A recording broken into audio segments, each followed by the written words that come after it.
என்னைக்காவது அன்லேர்ன் பண்றத பத்தியும், ரீதிங்க் பண்றத பத்தியும் யோசிச்சிருக்கீங்களா? உங்ககிட்ட இருக்கிற சூப்பர் ஸ்ட்ரென்த் என்ன தெரியுமா? நம்மளோட யோசனைகள் எல்லாமே சரியானதாக இருக்கிறதில்ல. சில நேரங்கள் ரொம்ப சரின்னு நினைக்கிற யோசனைகள் கூட தப்பா போறதுக்கான சான்ஸ் இருக்கு. அப்படிங்கிறத உணர்றது தான் உங்களுடைய சூப்பர் ஸ்ட்ரென்த். அத நம்ம உணர்ந்துட்டோம் அப்படின்னா, இன்னும் ஒரு வாட்டி யோசிச்சு பார்க்கலாம் அப்படிங்கிற எண்ணம் நமக்கு வரும் இல்லையா? அதுதான் திங்க் அகெயின் அப்படின்ற புக்ல ஆடம் கிராண்ட் நமக்கு சொல்லியிருக்காரு. இந்த வீடியோவை லைக் பண்ணிட்டு பாருங்க. அவர் இது மட்டும் இல்ல, இன்னும் பல விஷயங்கள் நமக்கு புரியும்படி சொல்லியிருக்கிறாரு. இந்த வீடியோவோட முடிவுல நீங்க உங்களோட நம்பிக்கைகளை நீங்களே கேள்வி கேட்கிற மாதிரி ஆயிடும். இந்த உலகம் மாறிக்கிட்டே தான் இருக்கு இல்லையா? மாற்றம் ஒன்றுதான் மாறாதது. அப்போ நம்மளோட எண்ணங்களும் மாறிக்கிட்டே இந்த உலகத்துக்கு ஏத்த மாதிரி மாற வேண்டியிருக்கு. இந்த புக்கை தெரிஞ்சுக்கிறதன் மூலயமா நம்மகிட்ட இருக்கிற இன்டெலெக்சுவல் அரகன்ஸ் நம்மளை விட்டு போயிடும் அப்படின்னு சொல்றாரு. சரி, வாங்க சீக்கிரமா அந்த புக்கை பத்தி பார்க்கலாம். பவர் ஆஃப் ரீதிங்கிங் பத்தி பார்ப்போம்.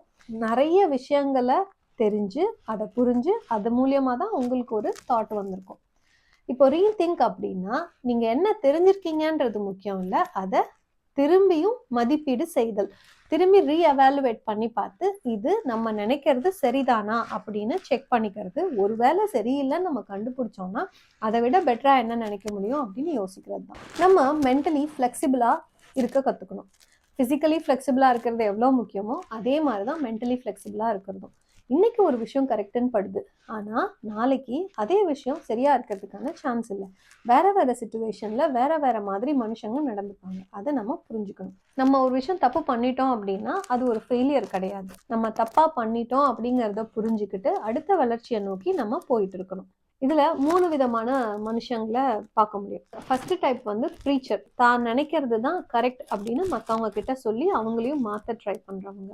அடுத்தவங்க லாயர், இதுதான் கரெக்ட் அது தப்பு அப்படின்னு ஒரு எக்ஸாம்பிள் காமிச்சு கூட சொல்லுவாங்க. மூணாவது பொலிட்டீஷியன், தான் அதை ஃபாலோ பண்றோமோ இல்லையோ அதை கண்டிப்பா மற்றவங்க கிட்ட அதை திணிக்க முயல்வாங்க. ஸோ நம்ம இந்த 3 பேர் மாதிரியும் இருக்கக்கூடாது. நம்ம ஒரு சயின்டிஸ்டாக இருக்கணும். என்ன பண்ணணும்னா, ஒரு விஷயம் நடக்குது அப்படின்னா அந்த விஷயத்த வேலிடேட் பண்ணுங்க. எது நமக்கு சரியாக நடந்திருக்கு, எது சரியாக நடக்கலை. அப்போ சரியாக நடக்காதப்ப அடுத்த வாட்டி அதே மாதிரி ஒரு விஷயம் வரும்போது நம்மளோட செயல்கள் வேற மாதிரி நடக்கணும் அப்படின்னு நம்ம லேர்ன் பண்ணிக்கணும்.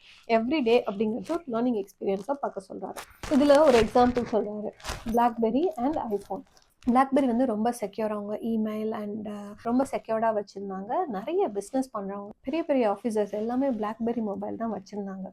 ஸோ அந்த பீரியட் ஆஃப் டைமில் பிளாக்பெரியோட ப்ரௌசரை கொண்டு வருவோம், இல்லைனா டச் ஸ்க்ரீன் கொண்டு வருவோம் அப்படிங்கிற ஐடியாஸ் வந்து அவங்கக்கிட்ட வைக்கப்பட்டது. அவங்க அதுக்கு இன்ட்ரெஸ்டடாக இல்லை. நம்மளோட எக்கோசிஸ்டம் நல்லா இருக்குது, இதுவே போதும் அப்படின்னு அவங்க டிசைட் பண்ணிட்டாங்க. ஐபாட்ல தான் வந்து ஸ்டீவ் ஜாப்ஸ் ஆப்பிள் கம்பெனியை ஸ்டார்ட் பண்ணார். ஐபாட் வந்து பயங்கரமாக சக்ஸஸ்ஃபுல்லாக இருந்தது. அப்போ ஸ்டீவ் ஜாப்ஸ் கிட்ட சொல்கிறாங்க, நம்ம ஏன் இதை மொபைலுக்கு கொண்டு போகக்கூடாது, ஸோ பீப்புள் வந்து யூஸ் பண்ணுவாங்களாங்கும் போது ஸ்டீவ் ஜாப்ஸ் வேண்டாம்னு சொல்லிட்டாரு. என்ன சொன்னார், ஐபாட்லேயே நான் வந்து கான்சென்ட்ரேட் பண்ணி இதுவே நல்லா தானே இருக்குது அப்படின்னு சொன்னார். பட் லேட்டர் அவர் ரீதிங்க் பண்ணி பார்த்தாரு, ஏன் இதை நம்ம ட்ரை பண்ணி பார்க்கக்கூடாதுன்னு ட்ரை பண்ணார். இன்றைக்கி ஐஃபோனோட சக்ஸஸ் பற்றி நான் உங்கள்கிட்ட சொல்லவே தேவையில்லை. ரீதிங்கிங்ன்றது எவ்வளோ பெரிய முக்கியமான விஷயம் இல்லையா? Rethinking your self. நீங்களே உங்களை யாருன்னு திங்க் பண்ணி பாருங்கள். உங்களோட ஐடென்டிட்டி வேறு, உங்களோட ஒப்பீனியன் வேறு. நீங்கள் தவறு அப்படிங்கிற விஷயம் உங்களோட ஈகோவை ஹர்ட் பண்ணுச்சு அப்படின்னா கண்டிப்பாக நான் செய்கிற விஷயம் கரெக்டாக தான் இருக்கும் அப்படிங்கிறதுக்கு தான் நீங்கள் எவிடன்ஸ் தேட ஆரம்பிப்பீங்க.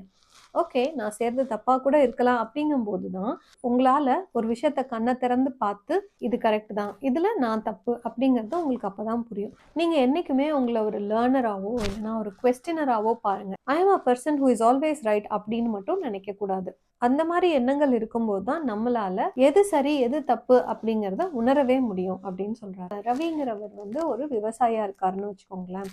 அவர் வந்து வெள்ளம் பாசனம் தான் கரெக்ட் அப்படின்னா என்னன்னா, மடை திறந்து விடுவாங்க, ஆற்று தண்ணி வரும், அதை திறந்து விடும்போது அந்த ஆற்று தண்ணி அப்படியே வந்து வயலுக்கு பாயறது தான் கரெக்டு, ஏன்னா என்னோட மூதாதையர்கள் இதை தான் செஞ்சாங்க அப்படின்னு ரவி வந்து ஒரு பிலீஃப் வச்சுருந்தாரு. அப்படின்னா புதுசாக ஒரு வேளாண் விஞ்ஞானி வந்து சொல்கிறாரு, இப்போதைக்கு ட்ரிப் இரிகேஷன் ரொம்ப யூஸ்ஃபுல்லாக இருக்குது, அதை நீங்கள் போடுங்க அப்படிங்கும்போது அவர் இல்லை, எனக்கு தெரிஞ்ச என்னோட மூதாதையர்கள் இதை தான் வச்சுருந்தாங்க, இது சக்ஸஸ்ஃபுல்லாக தானே இருக்குது, நான் ஏன் அதுக்கு மாறணும் அப்படின்னு அவர் நினச்சாருன்னா அவரால் அந்த விவசாயத்தை சக்ஸஸ்ஃபுல்லாக பண்ண முடியாது.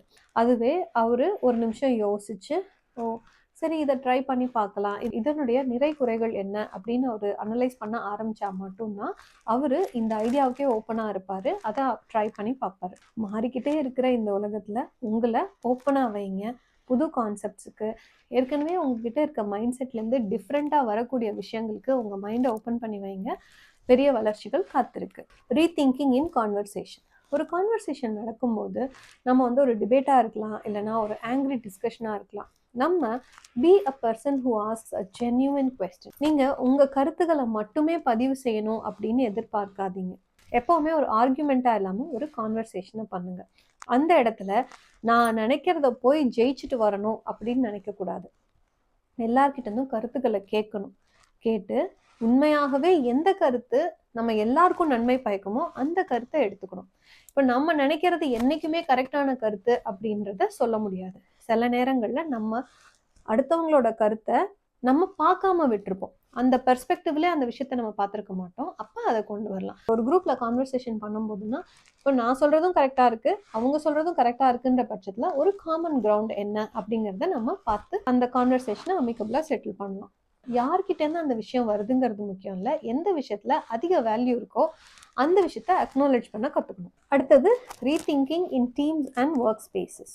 எப்போவுமே ஒரு பெஸ்ட் டீம் அப்படிங்கிறவங்க பிளைண்ட் ஆர்கியூமெண்ட்ஸை ரிவார்ட் பண்ணுறதே கிடையாது. எங்கே உங்களால் ஹெல்த்தியாக டிபேட் பண்ண முடியுதோ, கொஸ்டின் பண்ண முடியுதோ, டிஸ்அக்ரி பண்ண முடியுதோ அந்த இடத்துல தான் இனோவேஷன் ட்ரைவ் ஆகும். மற்றவங்கள ஸ்பீக்அப் பண்ணுறதுக்கு என்கரேஜ் பண்ணணும், ரீதிங்க் பண்ணுறதுக்கு என்கரேஜ் பண்ணணும். இது எப்படி பாசிபிள் அப்படின்னா, அந்த டீமோட லீடர் ஒரு சைக்கலாஜிக்கல் சேஃப்டியை க்ரியேட் பண்ணணும். அவங்களோட team members I don't know, I think we are wrong, there is a better way to do it அப்படின்னு சொல்ல பயப்படக்கூடாது. இது எல்லாத்தையும் எந்த ஒரு டீம் லீடர் என்கரேஜ் பண்ணுறாரோ அந்த டீம் வில் பி சக்ஸஸ்ஃபுல். தங்க கொஸ்டின் பண்ணுறதுனால, இல்லைனா ஸ்பீக்அப் தனக்காக ஸ்பீக்அப் பண்ணுறதுனால, இல்லைனா மிஸ்டேக்ஸ் பண்ணுறதுனால அவங்கள பனிஷ் பண்ணாமல் இல்லை எம்பாரஸ் பண்ணாமல் இருக்காங்களோ அந்த டீம் தான் சைக்கலாஜிக்கல் சேஃப்டி டீம்.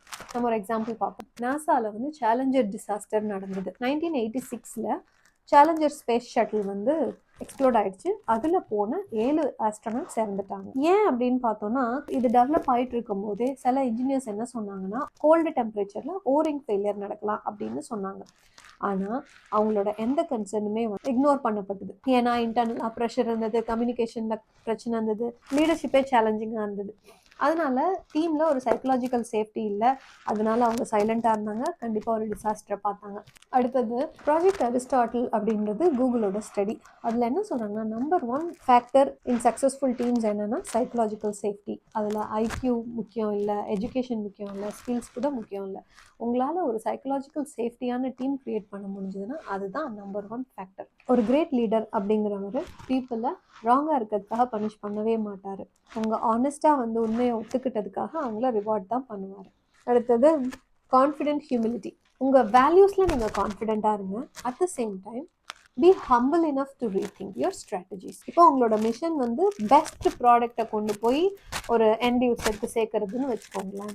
அதுக்கு இந்த ஸ்ட்ராட்டஜி தான் யூஸ் பண்ணணும்னு அவசியம் இல்லை. எந்த ஸ்ட்ராட்டஜி உங்கள் டீமுக்கு, உங்களை சுற்றி இருக்கிற அடுத்த டீமுக்கு ஒர்க் ஆகுதோ அந்த ஸ்ட்ராட்டஜி தான் பெஸ்ட் ஸ்ட்ராட்டஜி.